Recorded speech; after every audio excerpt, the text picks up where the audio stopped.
जिस अध्यादेश के बल पर ये बात कह रहे हैं कि हम देश के किसान का भला करने वाले हैं, अभी बिहार में पता चल जाएगा। बिहार में इनका ट्रायल है।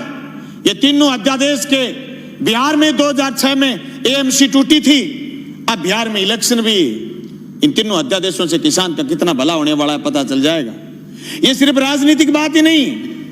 सभापति महोदय, ये जो तीनों कानून, कृषि उपज व्यापार और वाणिज्य संवर्धन सरलीकरण राजस्थान संशोधन विधेयक और कृषक कीमत आश्वासन और कृषि सेवा पर करार विधेयक और आवश्यक वस्तु सेवा अधिनियम विधेयक, ये तीनों विधेयक एक दूसरे से जुड़े हुए हैं। सभापति महोदय, ये विधेयक तीनों अलग अलग नहीं पढ़े जा सकते।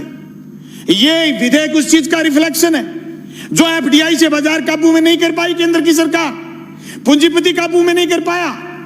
यह आवश्यक सेवा वस्तु अधिनियम तोड़ करके बाजार पर काबू करना चाहते हैं। सभापति महोदय, यही नहीं कि मंडी से बाहर जो ग्राहक बता रहे हैं, किसी ने नाम नहीं लिया सुबह से कि ग्राहक मंडी के बाहर कितने किलोमीटर दूर खड़ा होगा, ग्राहक कितने कौन से गांव में खड़ा होगा, ग्राहक किसान की फसल खरीदने के लिए किसान के खेत जाएगा या उसकी डोर जाएगा या फिर गंगा जी के घाट पर जाके खड़ा हो जाएगा और यह कहेगा कि मैं तेरी जींस 1000 रुपए क्विंटल में खरीदूंगा, देनी है तो दे, नहीं तो गंगा जी में डाल दे। यह आश्वासन आज तक, जून से लेकर के आज तक किसी ने दिया नहीं।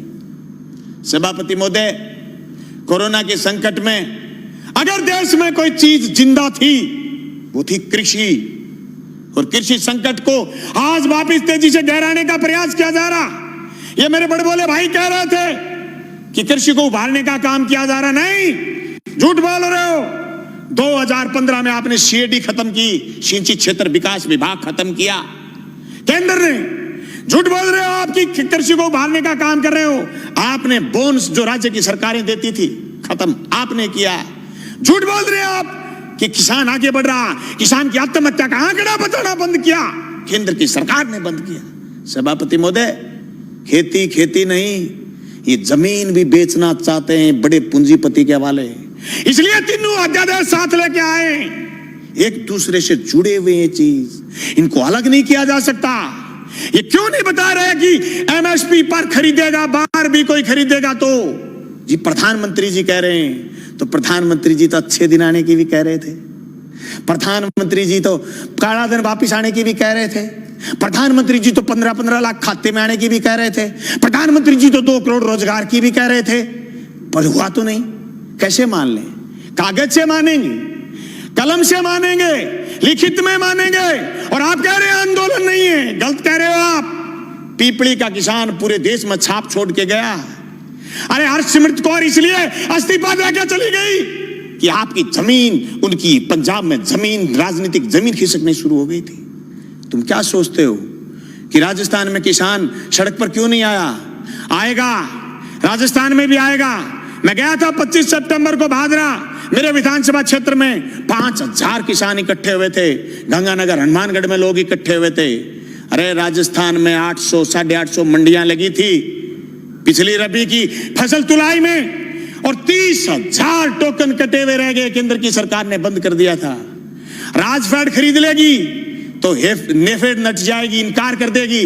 अभी मूंगफली किस में ये किया, ये तो अध्यादेश बुलाने के लिए, सदन बुलाने के लिए बात आ गई, और माननीय उपनेता विपक्ष के और इन्होंने ये प्रयास किए होंगे कि मूंगफली की खरीद शुरू करो, नहीं तो केंद्र ने हाथ उठाने शुरू कर दिए। सभापति महोदय, इन कानूनों से न सिर्फ बड़े पूंजीपति बल्कि नए सरमाएदार पैदा हो रहे हैं। वो सरमाएदार जो अभी तक सिर्फ ऊर्जा में थे, सिर्फ पावर में थे, सिर्फ दूसरे संसाधनों में थे, वो एयरपोर्ट खरीद रहे थे, वो रेल खरीद रहे थे, वो जमीन पर कब्जा करने के लिए ये कानून केंद्र की सरकार से बनवाने में कामयाब हुए हैं। सभापति महोदय, देश में सिर्फ दाढ़ी बढ़ाने से कोई रविंद्रनाथ टैगोर नहीं हो जाता, सिर्फ इनकलाब बोल देने से भगत सिंह नहीं हो जाता, सिर्फ सत्य की और अहिंसा की बात करने से गांधी नहीं हो जाता। गांधी और टैगोर और भगत सिंह बनने के लिए जो त्याग और बलिदान की जरूरत है, उसकी कमी है आज। उस कमी को हमें स्वीकार करना पड़ेगा। देश के किसान को आगे ले जाने के लिए जो सिर्फ कानून, 3 संशोधन कानून लेके आए, न सिर्फ हम ये कहना चाहते हैं कि कानून ठीक लेके आए हो, लेकिन इस कानून में भी एक चीज हम और चाहते हैं। आप भी ये लाइन लिखते कि एमएसपी से नीचा मंडी में भी खरीद नहीं करी जाएगी। क्या पूरे राजस्थान समेत पूरे हिंदुस्तान का किसान कहता कि राजस्थान की विधानसभा में ऐसा कानून आया है जो केंद्र की सरकार को पटकनी देने वाला कानून बन के आया। मैं समझता हूं मेरा यह प्रस्ताव आप स्वीकार करें। सभापति महोदय, यह मजाक नहीं है कि आप ये कह दो किसी आदमी से कि तेरी जमीन मैं ठेके पर ले आऊंगा, जमीन ठेके पर ले ली, और फिर उसको यह कह दो जैसे पेप्सिको ने पंजाब में कहा था कि आलू बोइए, आलू बोलिए, एक साल खूब खरीदे, दूसरी बार फिर किसानों ने आलू बोए, कॉन्ट्रैक्ट कर लिया, आलू ज्यादा पैदा हो गए, पेप्सिको खरीदना नहीं चाहती थी, एक कड़ा ले आए, कड़ा, और इस कड़े के अंदर से जो आलू गुजरेगा हम तो सिर्फ वही खरीदेंगे। आलू सड़क पर गया, टमाटर सड़क पर गया है। आवश्यक सेवा वस्तु अधिनियम खत्म करने का परिणाम यह आएगा कि 200 रुपए किलो आलू चला जाएगा, प्याज चला जाएगा, टमाटर चला जाएगा, महंगाई आसमान छू जाएगी, इनके हाथ कट जाएंगे। जो कानून आपने मंडी तोड़ने का लेकर के आए हो, मंडी टूट जाएगी, खरीदार नहीं बचेगा, दर दर की ठोकर खाएंगे। किसान के पास जब खरीदार नहीं होगा, जिन्स कोई खरीदेगा नहीं, वो खेती से मोह भंग हो जाएगा। जमीन छुटाना चाहते हैं, लक्ष्य जमीन छीनना है। इस लक्ष्य के भेदने के लिए ये सिर्फ तीनों कानून जो राजस्थान लेके आए ये काफी नहीं है। इन कानूनों में और मजबूती की जरूरत है, और मजबूती से केंद्र के कानूनों का विरोध करने की जरूरत है। सभापति महोदय, मैं गंगानगर हनुमानगढ़ क्षेत्र के उस आंदोलन का गवाह रहा हूं जो सिंचाई पानी को लेकर के हुआ।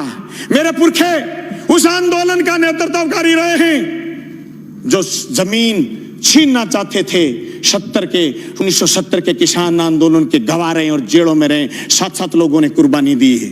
मैं दावे के साथ कहता हूं, केंद्र की उस मंशा को हम कामयाब नहीं होने देंगे। हम जेलों की चक्कियों की रोटी खा खा करके विधानसभा पहुंचे। मजाक नहीं है जो आपके कानून लागू कर दोगे। आप कह रहे हो आंदोलन नहीं है, आंदोलन की बात कर रहे हो, रड़क पार देंगे रड़क, पर तुम्हारे काले कानून किसी भी रूप में लागू नहीं होने देंगे। जमीन उसकी होगी जो जमीन जोतेगा, जमीन उसी की रहेगी जो जमीन जोतेगा। जमीन अदानी और अंबानी की नहीं होगी, मंडी उसी की होगी जो मंडी में काम कर रहा है। मंडी से बाहर दूसरी मंडी का जो सपना आप दिखा रहे हो, ये सबजबाग हम आपका कामयाब नहीं होने देंगे। सभापति महोदय, मैं उस नहरी क्षेत्र का किसान हूं जहां आज से 20 साल पहले सीएडी ने खाड़े बनाए थे। जब मैं मंत्री जी से मिला, सिंचाई मंत्री से, कि हमारे खाड़ों की मरम्मत करो, बोले केंद्र ने सीएडी बंद कर दी, हमारे लिए ये मौत का फरमान है। ये तीनों कानून भी मौत के फरमान है। सभापति महोदय, मैं ये कहना चाहता हूं, ये सिर्फ 3 कानून यही नहीं है, भविष्य के कानून और बता रहा हूं। नया बिजली का कानून लेकर के आएगा केंद्र। सारे हिंदुस्तान की पावर अदानी को सौंपने का मन बना रखा है। अंबानी को, अदानी को देश लुटाना चाहते हैं। एनजीटी पर स्पेशल कानून लेकर के आ रहे हैं। पर्यावरण पर कानून लेकर के आ रहे हैं। पर्यावरण के नाम पर जो असम से कोयला नहीं खोद पाए थे, उसके खिलाफ भी एक कानून लेकर के आ रहे हैं। ये देश की संपदा को लुटाना चाहते हैं या झूठ बोल रहे हैं। एयरपोर्ट उनको दे दिए, रेल उनको दे दी, तेल उनको दे दिया, ये झूठ बोल रही है। चलो, जंगल जमीन देना चाहते हैं। हम इसकी मुखालफत करते हैं। न सिर्फ मुखालफत राजस्थान की विधानसभा में करते हैं, सड़क पर करेंगे, लड़ेंगे, सीने में गोली खाएंगे, पर जमीन नहीं जाने देंगे। इनकलाब जिंदाबाद।